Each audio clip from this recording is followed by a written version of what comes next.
Assalamualaikum warahmatullahi wabarakatuh. Alhamdulillahirrabbilalamin. Wassalatu wassalamu ala rasulillah. Senang sekali pada hari ini saya sedang bersama dengan Bang Umar ya. Mas, Assalamualaikum Bang. Waalaikumsalam warahmatullahi. Bang Umar ini seorang mualaf ya berarti ya? Iya. Dulu bersyahadat tahun berapa? 31 Juli 2020. 2020. Berarti ini tahun ketiga ya? Bersyahadat dulu di mana? Di tempat Pondok Mualaf Anaba Center di bawah asuhan Ustadz Nababan. Ustadz Nababan. Nah, Ustadz Nababan yang syahadatin bukan? Tidak, karena beliau qadrallah selagi safar dakwah di NTT. Oh gitu. 2020 ya berarti ya. Oke, dari gereja apa? Atau mungkin Ada satu institusi gereja di pusatnya di Kota Malang. oh pusatnya di Malang. Ya. Terus ada cabang di sini atau gimana? Ya, ada cabang dekat rumah Di mana namanya? daerah Karawang. Oh Karawang. Ya. Oke. Lu dengar-dengar katanya mantan misionaris. Ya, seperti itu. Misionaris tuh ngapain aja kerjanya? Ya, penginjilan, program kristenisasi. Kristenisasi. Jadi memang tujuan utamanya adalah kristenisasi. Ya. Daerahnya dulu wilayah kerjanya wilayah mana? Jawa Timur. Oh Jawa Timur malah. Oh gerejanya malah di daerah mana? Karawang.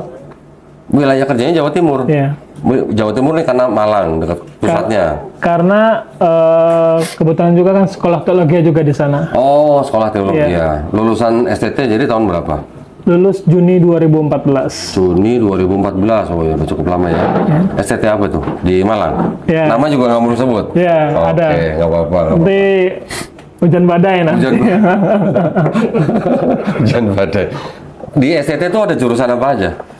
Eh, Lulusannya tetap STH Sarjana Teologi ya, tapi konsentrasinya ada 3, pastoral, lalu misi penginjilan, terus yang ketiga PAK itu pendidikan agama Pendidikan Kristen. agama Kristen. Berarti waktu itu ngambilnya yang Misi penginjilan. karena itu jadi misionaris. Ya. Jadi kalau misalnya Bang Umar ini udah menyasar suatu daerah tertentu gitu, terus apa yang dilakukan dari mulai perencanaannya? Penginjilannya. Jadi penginjilan itu ada 2 tipe. Tipe yang pertama tipe individual, yang kedua ini tipe daerah, tipe wilayah. Kalau misalkan tipe individual itu ada 2 juga, terbagi 2. Ada yang terencana, ada yang nggak terencana. Kalau yang tidak terencana itu, ya misalnya kita lagi makan mie ayam di warung atau di mana, kebetulan ada target nih.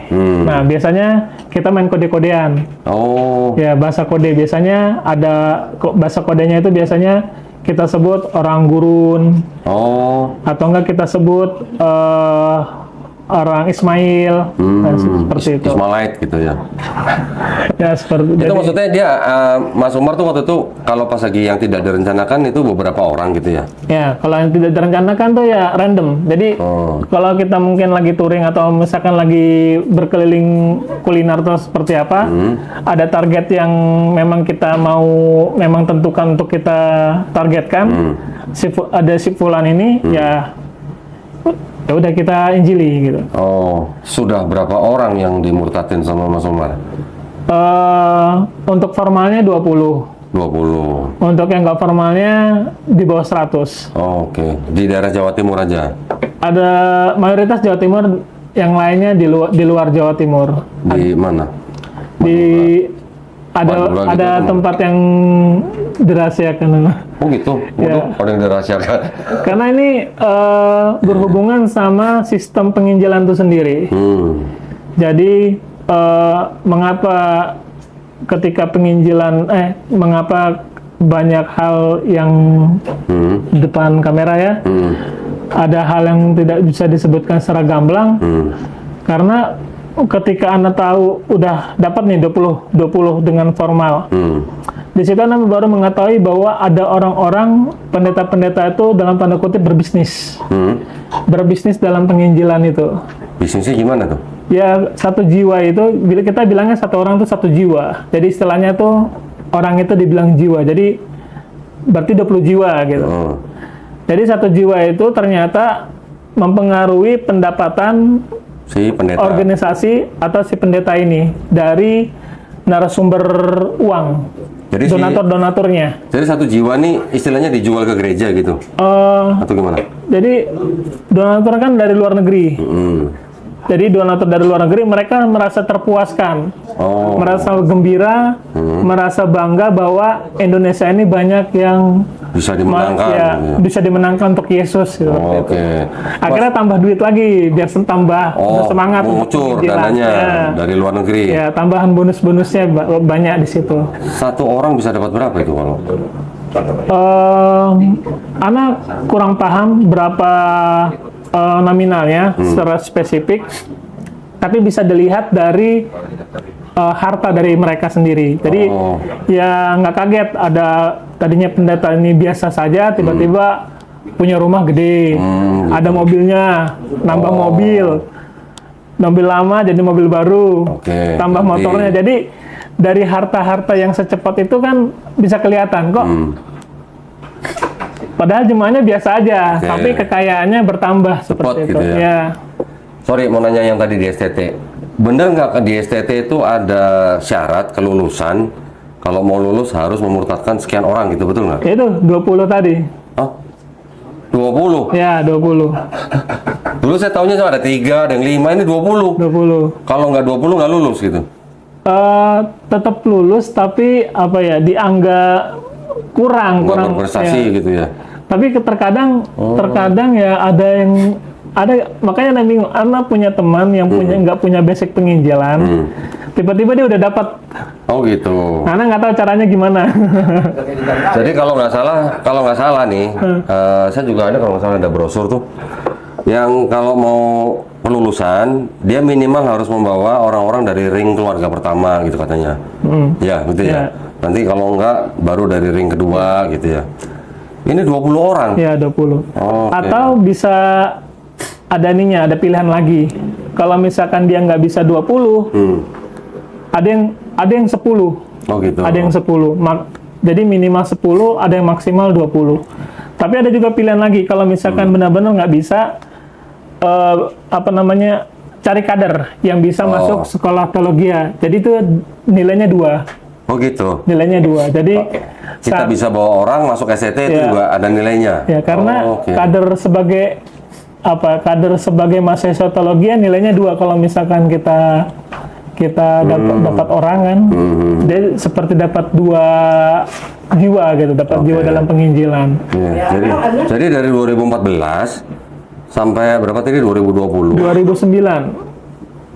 Enggak, lulusnya 2014. Ya, 2014 sampai 2020 bersahadat. Ya. Itu udah berapa orang yang dimurtadkan atau yang bisa dibawa masuk? Justru kalau misalkan 2014 sampai 2020 malah kurang drastis. Yang banyak di tahun berapa? Waktu masih mahasiswa. Oh gitu. Ya, sebelum lulus berarti. Ya. Oke. Karena tadi pertama baru memahami bahwa banyak bisnis. Malahan ada pendeta dia karena saking butuh dananya itu buka forum sembako. Jadi acaranya buat sembako, tetapi itu di kameranya itu penginjilan. Padahal hanya bagi-bagi duit aja sembako. Supaya jadi di dalam kamera ini banyak orang yang masuk Kristen. Padahal ini cuma acara sembako biasa. Akhirnya ketika masuk kamera diliput di dalam kamera, diedit segala macam, kasih ke narasumber ya udah turunlah duit. Jadi kelihatan banyak. Ya, transferan langsung. Ada juga ya ternyata gitu ya. Jenjang karir. Jadi dulu waktu masih kuliah sebelum lulus itu memang wilayah kerjanya memang daerah Jawa Timur. Ya, Jawa Timur. Bisa kasih contoh nggak? Misalnya situ sama teman lagi di warung misalnya, terus ada Ismailite gitu, ada orang Ismail gitu. Biasanya apa duluan yang diomongin biasanya? Biasanya kalau misalkan kita mau penginjilan, yang pertama jangan tanya agamanya langsung. Terus yang kedua jangan pernah bahas Yesus, jadi ganti Isa. Nabi Isa. Ya, karena kalau Yesus kan, denger ya. Karena kalau Yesus itu terlalu udah benar-benar nih Kristen nih. Tapi kalau Isa kan masih familiar sama Al-Quran. Terus yang ketiga jangan pernah bahas Yahudi. Apalagi bilang pro Yahudi, itu langsung ditolak. Ya. Terus yang ngomongin apa jadi? Jangan juga bahas perang salib. Ya. Nah, Jadi kita biasa tanya, Mas, biasanya ibadahnya di mana? Gitu. Jadi ibadah ini kan umum. Kalau misalkan dia tunjuk pura, ya berarti udah ketahuan nih identitas agamanya. Kalau misalkan dia bilang, oh masjid di pertigaan misalnya, atau musola di perempatan, udah ketahuan nih berarti identitas agamanya. Jadi dari situ kita paham dari pertanyaan yang sederhana. Terus? Itu. Setelah itu pendekatan kalau udah tahu dia beragama apa, Ya. terus masuknya dari apa lagi? Sambil kita ngobrol, kita menunggu waktu azan. Oke. Karena orang Kristennya punya pemahaman bahwa orang Islam ini kan azan itu kan panggilan buat beribadahnya mereka. Jadi kalau mereka meremehkan azan, udah ketahuan kualitas keagamaannya mereka seperti apa. Ya. Jadi kecuali kalau sibuk, ya kan. Tapi kan ini lagi di warung nih, nggak sibuk lah. Ya. Tapi kok asik ngobrol, tapi kok dia nggak mau cut ya? Atau kan kalau dia misalkan taat beribadah kan, Mas, tunggu dulu Mas, azan. Nanti saya sambung lagi, gitu. Baru dia. Nah itu kita agak mundur dikit, gitu. Agak mundur melangkah nih. Berarti agak kuat imannya. Taat gitu berarti ya. Tapi kalau asik ngobrol sampai azan itu habis, sampai ada iqomahnya itu udah ini, berarti dari kita udah tahu nih kualitas Lemah. kualitas imannya ini seperti apa. Nah, baru kita susupin pelan-pelan. Tapi kita lihat dulu. Kalau misalkan dia udah mulai menerima apa yang kita katakan, berarti kita langsung aja to the point penginjilan. Tapi kalau misalkan dia masih agak ragu-ragu, ya perkenalan dulu. Nanti setelah selesai, kadang kita minta nomor HP sama alamat rumah. Terus nanti berikutnya disamperin ke rumah? Ya, disamperin. Sampai ke rumah? Ya, samperin. Oke. Pernah pakai ini, Babel ini? Yang KSI? Bagi-bagi ke orang Islam, pernah nggak? Oh, nggak pernah. Oh, bukan ini kali ya? Ya, soalnya saya punya teman. Saya punya teman itu nggak tahu dari sekolah Alkitab mana, ketangkep sama Satpol PP. Di daerah? Karena ketahuan bawa Quran, bawa Alkitab, bawa Bible di alun-alun Kota Malang. Terus? Ya nggak tahu tuh. Terus akhirnya Ana diskusi dengan teman-teman. Jadi kalau penginjilan itu, ya kita jangan bawa Bible. Bible itu di otak. Jadi jangan bawa apa yang ada dalam tangan. Nggak usah bawa buletin, nggak usah bawa air air doa-doa itu segala macam. Bible nggak usah. Jadi kita paham punya metode, kita paham punya mangsa, target, terus kita paham apa yang memang harus kita lakukan langkah demi langkah. Kalau misalkan dia menerima, ya udah. Kalau misalkan kita menolak, ya kita mundur. Nah, misalnya nih sudah sampai harus datang ke rumahnya. Iya. Terus biasanya Bang Umar ini kalau ngomong sama target itu yang diomongin dari apa dulu biasanya? Dari Nabi Adam. Oh, Nabi Adam. Jadi ada beberapa banyak metode, tapi salah satunya itu tentang Nabi Adam, yang nanti Nabi Adam dan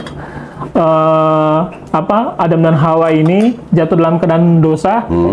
Di Kejadian pasal 3 itu kan nanti dikasih pakaian. Pakaian dari kulit binatang. Nah, pakaian dari kulit binatang itu berarti kan harus ada pertumpahan darah. Nah, ketika ada pertumpahan darah, di situ sebenarnya dosa telah diampuni. Sebenarnya itu adalah gambaran. Nah, itu gambaran Nabi Isa di berapa ratus kemudian tersalib, mati di atas kayu salib untuk darahnya tercurah seperti itu. Jadi seperti korban bakaran versi imamat lah. Ya. Mewakili gitu ya? Ya, mewakili. Atau menggantikan gitu ya? Yesus sebagai anak domba Allah gitu? Ya, seperti itu. Nah, orang yang nggak kritis kan ambil aja tuh. Terbodohi itu. Tapi kalau yang kritis, wah ini akhirnya terjadi diskusi, malah terjadi perdebatan. Pernah anak penginjilan masih junior lah, ikut sama kakak kelas, bilang kan tentang Yesus. Ada yang bilang gini, waduh, aku kok dengar itu pantatku jadi gatal gitu. Terus? Itu karena masih junior kan belum, udah naik hitam tuh, udah marah tuh. Jadi memang target nggak semua target itu langsung menerima. Ada yang menolak, ada yang bertahap. Rata-rata berhasilnya karena apa? Berhasilnya karena kita bisa meyakinkan. Kita bisa meyakinkan, dan memang yang kita incar tuh biasanya ada dua. Jadi orang yang punya semangat Islam tapi bodoh, atau orang yang punya semangat Islam tapi miskin. Oke. Karena kita juga pilih-pilih juga. Ada orang Islam kan beban nih, aib nih, beban. Ada orang dalam agama Islam kan ada yang suka bermaksiat lah, jadi bahan obrolan tetangga, jadi beban masyarakat. Kita juga pilih, wah di Islam hanya jadi beban, ngapain kita penginjilan sama orang kayak gini gitu. Masuk Kristen nanti tambah beban lagi di Kristen, ya kan? Jadi kita juga pilih-pilih di dalam memang menargetkan individual tadi, sistem penginjilan individual tadi, supaya yang kita sorot ini adalah dia punya semangat dalam beragama, tapi karena bodoh, dan juga ada yang karena miskin. Jadi yang lebih ditargetkan oleh Bang Umar pada waktu itu tuh yang bodoh atau yang miskin? Dua-duanya. Oh, dua-duanya? Iya, dua-duanya. Oh, ada iming-iming ya? Ada iming-iming? Bantuan? Kalau anak, enggak. Enggak. Bukan iming-iming Indomie ya. Bukan? Bukan, tapi... Apa? Supermie? Sama aja, lebih murah. lebih murah. Lebih jatuh. Lebih apa dong? Selain itu apa? Biasanya kita ada beberapa yang bisa di follow up, pekerjaan. Oh, pekerjaan. Karena ada kasus di salah satu di Sidoarjo lah. Itu dia tertarik sama Kristen. Tapi karena dia pekerjaannya terbatas, dan juga dia masih dibantu sama mertuanya, jadi dia agak sulit untuk masuk. Nah, di situ kita mulai mikir nih, berarti kita ini jangan cuma penginjilan, tapi bagaimana bisa menjawab kebutuhan mereka ketika mereka udah jadi Kristen. Nah, disitulah Ana dan beberapa teman juga berusaha cari link gitu, cari link buat menjawab persoalan seperti ini di lapangan. Jadi tadi yang misalnya ada 20 orang nih udah dapat nih, udah masuk Kristen nih, itu semuanya diserahkan ke gereja? Ada yang diserahkan ke gereja, ada yang kita bina, ada juga yang dilepas. Binanya di mana? Ada tempatnya gitu? Enggak, Bina? di pertemuan aja. Misalkan kan kita kan weekend. Jadi Senin sampai Jumat siang itu kan kita ngampus. Jadi ada Jumat sampai Ahad sampai Minggu kita pelayanan weekend. Nah, di situ kita titik temu. Oh, kayak diundang. Ya, jadi namanya itu value atau revalue, ada istilahnya. Jadi bagaimana kita bisa membuat orang ini tambah yakin, bahwa Kristen ini adalah agama yang benar. Jadi yang namanya penginjilan atau kristenisasi itu memang beneran ada ya, Mas ya? Ada. Mas Umar nih saksi hidup nih berarti ya, mantan pelaku gitu ya? Ya, seperti itu. Bener ya berarti ya. Dan itu setiap mahasiswa STT itu memang dibebankan kewajiban seperti itu? Enggak juga. Oh, enggak semua? Ya, enggak semua. Jadi, khusus yang jurusan misi penginjilan itu ya? Ada, jadi memang ada background yang dia jadi pendeta, ada yang background jadi guru agama, ya ada yang background juga jadi misi penginjilan. Oh, oke. Berarti tidak semua mahasiswa tergantung jurusannya. Iya. Itu berarti memang untuk terjun ke setiap daerah kerja itu memang sudah ada SOP-nya gitu ya? Iya. Wah, keren ya. Pakai nama apa tadi? Orang gurun. Ya, orang gurun, orang Ismail gitu ya? Ya, itu. Hah? Kenapa? Ada yang mau nanya? Jurusan yang paling mudah di kristenisasikan Apa, Bu? pada saat di kampus di jurusan apa? Jurusan yang paling mudah apa? Di Kristen kampus. Kan ini STT, kok dikristenkan, Bu? Justru mereka yang mengkristenkan orang Islam. Bukan, pada waktu itu loh, pada waktu di kampus kan belajarnya di kampus. Gitu. pada saat di kampus itu kebanyakan anak-anak kampus itu yang bisa dimurtadkan itu yang ambil jurusan apa gitu. Kok dimurtadkan? Orang mereka Kristen kok dimurtadkan gimana, Bu? Sekolahnya sekolah Kristen. Sekolahnya sekolah Kristen ini, Bu. Iya, jurusannya apa? Iya, kayaknya yang dimurtadkan. Oh, tadi kan ceritanya kalau nggak salah di kampus ya. Waktu dia kuliah, memurtadkan orang paling banyak waktu dia Memurtadkan orang di luar kampus. Di luar. Gitu. Oh, memutarkan orangnya di luar kampus. Iya, Bukan di iya. area kampus. Bukan. Kampusnya- Ya satu kampus Kristen semua gimana? Masa dimurtadin, Bu? Oh, iya. Oh, gitu ya. Jadi memang ada ya. Ya. Dan sampai sekarang masih ada. Oh, dari Aceh sampai Papua komplit. Gitu ya. Ya. Mas Umar tahu nggak kira-kira kalau seluruh Indonesia ini itu dibagi berapa wilayah? Tergantung daerah masing-masing. Jadi tergantung provinsinya masing-masing. Jadi kalau jumlahnya provinsi segitu ya berarti segitu. Jadi nggak main wilayah barat, tengah, timur. Jadi Oh, sesuai dengan provinsinya masing-masing. provinsi di mana ada STT gitu? Oh, enggak juga. Enggak juga. Enggak juga. Jadi kita mau targetkan di provinsi ini ya provinsi ini. Oh, gitu. Nah, jadi nggak main barat, tengah, timur atau utara, selatan enggak. Setelah Mas Umar lulus dari STT 2014 sampai 2020 malah tidak melakukan kristenisasi lagi. Ya. Nah, terus ngapain itu? Di Yayasan Rehab. Oh, ya, saya Rehab. Karena memang waktu itu sempat juga pengen kan, pengen udah keliling ini juga, ya sempat kelilingin sedikit lah wilayah di situ, pemetaan namanya, pemetaan Oke. wilayah. Tapi pemimpin yayasan itu pernah bilang jangan melakukan seperti itu karena pada saat itu momennya kebetulan kan yang di Ungaran ini kan anak yayasan di Ungaran ini punya cabang di daerah di tempat yang lain. Nah, di tempat yang lain ini itu pada saat itu lagi mengalami tekanan dari organisasi FPI. FPI? Ya, Oh, di terus? daerah Temanggung. Oke. Jadi dikira ini adalah yayasan kristenisasi. Akhirnya udah kedetek nih, gitu, udah kedetek. Jadi memang, wah, Masya Allah, FPI itu organisasi yang selalu bentrok dengan penginjil. Gitu ya? Ya, makanya kalau ada orang Islam yang kurang suka FPI, Nah, berarti ada sesuatu gitu. ada sesuatu. Jadi hotel gitu. Kalau misalkan dia nggak suka, dia harus menjawab, dia minimal harus memiliki organisasi yang lebih hebat. Karena memang yang sering bentrok dengan penginjil tuh cuma dua, Jamaah Tablik dan FPI Oh, gitu ya? di dalam lapangan. Iya, iya, iya.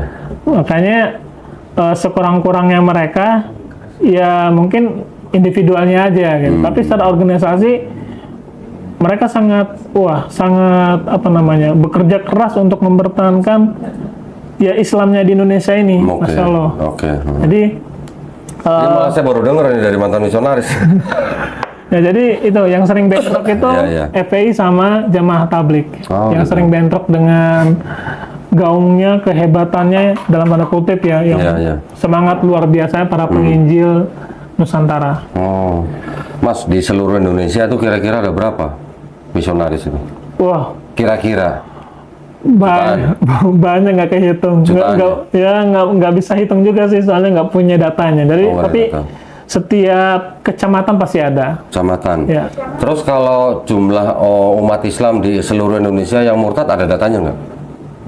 Di Indonesia nggak punya. Nggak ada. Ya. Ada yang bilang setahun kata 2 juta umat Islam murtad katanya. Ya, tunjukkan aja coba datanya. Karena Nggak pernah lihat datanya? nggak pernah lihat. Oh, oke.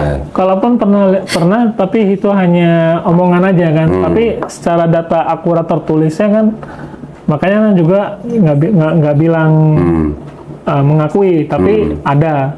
Maksudnya ada yang dimurtadkan, tapi untuk angkanya itu saya kurang paham Oke. karena memang nggak punya datanya. Nanti bisa didelik nanti. Iya, iya. Nah, kalau targetnya biasanya nih, kan kalau tadi kan Mas Ya. Umar kan targetnya kan yang tidak direncanakan tadi. Kalau yang direncanakan bagaimana? Nah, individu yang direncanakan itu memang udah jelas. Target gitu. Ya, orangnya siapa, ininya siapa, misalkan orang kunci biasanya. Oh, oke. Orang Di kunci. sebuah desa. Ya, Oke. jadi udah disasar memang. Oh, oke. Itu sering berhasil. cukup sering, karena apa itu nanti larinya ke wilayah, nanti penginjalan wilayah. Karena kalau penginjalan wilayah itu kan uangnya lebih tebal, maksudnya kekuatan uangnya lebih banyak. Karena kekuatan uang itulah nanti menjawab permasalahan masyarakat di situ. Misalnya ada masyarakat yang bermasalah sama pertanian, di situ muncul. Ada masyarakat Islam yang bermasalah sama nelayan, perikanan. Di daerah nelayan, di situ muncul. Ada masyarakat Islam yang bermasalah dalam gempa bencana, misalkan, di situ muncul. Ada yang di Bali, salah satu daerah di Bali itu kekurangan air bersih. Akhirnya dibikin sumur bor. Tapi bilangnya bukan kristenisasi, bilangnya buat masyarakat umum. Tapi minimal sebenarnya mereka yang menunjukkan eksistensinya saja. Tapi kalau misalkan mereka sudah mendapatkan hati, nah baru di situ. Jadi tidak mungkin mereka memberikan dana tanpa ada sesuatu ya. Ya, timbal balik seperti itu. Berarti mereka ambil hatinya dulu nih. Gitu ya. Atau enggak paling tidak nanam budi dulu berarti ya. Kalau orang udah utang budi, nanti diajak ke gereja susah nolak gitu. Betul. Oke, nah ya, jadi teman-teman ya, para pemirsa ya. Kalau saya setiap kali ngonten bilang masih ada diakui, tidak diakui kegiatan misionaris atau penginjilan atau kristenisasi, ini buktinya masih ada ya, orangnya masih hidup nih. Alhamdulillah. Alhamdulillah sudah jadi muslim. Sekarang kebongkar kan, gitu kan? Nah, ini bukan berarti kita mau cari musuh ya, bukan. Ya, bukan. Tetapi kegiatan-kegiatan yang seperti Bang Umar lakukan itu kan sebenarnya kan melanggar aturan yang sudah ada dari pemerintah kan sebenarnya kan. Ada yang saya tahu tuh surat keputusan bersama dua menteri Dalam Negeri dan Menteri Agama nomor 1 tahun 79 di bab 4 itu dijelaskan. Nah itu tadi salah satunya di Bang Umar kerjakan itu. Nggak boleh door to door, nggak boleh memberikan pamflet, brosur dan segala macam bantuan pangan gitu. Itu yang dulu Bang Umar lakukan berarti kan? Iya. Nggak ada yang laporin gitu. Nggak ada. Nggak ada. Karena masyarakatnya juga nggak tahu ya mungkin ya. Dan juga ya udah berhutang budi. Udah berhutang budi. Udah hatinya kan udah kepegang. Kalau hatinya udah kepegang kan mau gimana? Apalagi masyarakat Indonesia ya. Istilahnya ibarat kata, masyarakat Indonesia kan masya Allah ya. Lia Eden aja ada pengikutnya seperti itu. Iya. Sekelas Lia Eden aja ada pengikutnya gitu. Apalagi orang Nasrani yang melakukan penginjilan pasti ada pengikutnya, itu pasti ada ya. Pernah nggak Mas Umar pada waktu penginjilan itu membacakan ayat-ayat Quran dan memelintir-melintir artinya? Iya. Pernah. Tapi hanya sedikit aja. Jadi misalkan tentangnya itu tadi Adam dan Hawa. Jadi kita pakai nama istilahnya Nabi Adam. Walaupun di Bible kan nggak ada tuh Adam dibilang Nabi. Ada Bible yang bilang Nabi ada. Oh ya ada. Nggak semua sih. Ya. Dikit banget. Namanya Bible TZI. Nah itu ada sebut Nabi Sulaiman, Nabi Daud, Nabi Ismail, semua disebut Nabi. Yang ini berarti versi LAI. Jadi versi LAI itu kan bilang Adam gitu, langsung Adam. Jadi kita bilang Nabi Adam, Siti Hawa, gitu. Jadi Nabi Isa. Jadi hal-hal yang aromanya Islamik lah, supaya Kristen ini tidak Kristen ini tidak ditolak. Pendekatannya gitu ya. Pendekatannya. Tapi gini ada satu lagi Jadi selain kalau misalkan kan mereka kan punya visi dan misi besar bahwa Indonesia ini supaya diserahkan sebagai umat Tuhan gitu. Jadi biarlah Indonesia ini udah bilang menjalik ya, menjadi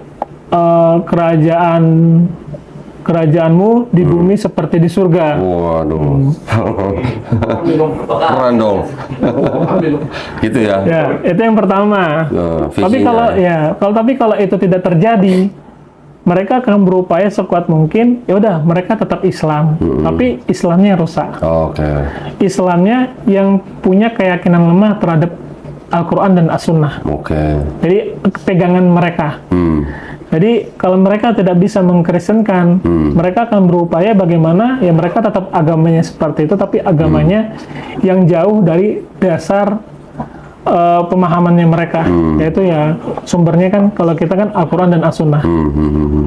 Nah, berarti ini kan kita tadi udah dengar cerita nih, Bang Umar nih, pengalamannya dari mulai menjadi mahasiswa STT, melakukan kristenisasi ya, sampai lulus, kemudian direhabilitasi gitu kan.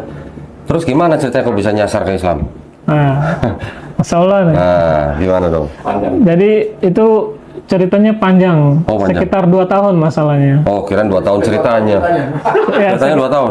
ya, maksudnya Enggak, jangan 20 menit aja.